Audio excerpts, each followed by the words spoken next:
গাজা শহরের পূর্বাংশে রাতভর ইসরায়েলি বিমান হামলা ও শেলিংয়ের পর মঙ্গলবার হাজারো ফিলিস্তিনি পরিবার তাদের ঘরবাড়ি ছেড়ে পালিয়ে যেতে বাধ্য হয়েছে।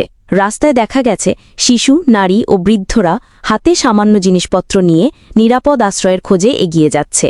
চিকিৎসক ও স্থানীয় সূত্রে জানা গেছে, সাম্প্রতিক হামলায় অন্তত ১৬ জন নিহত হয়েছেন।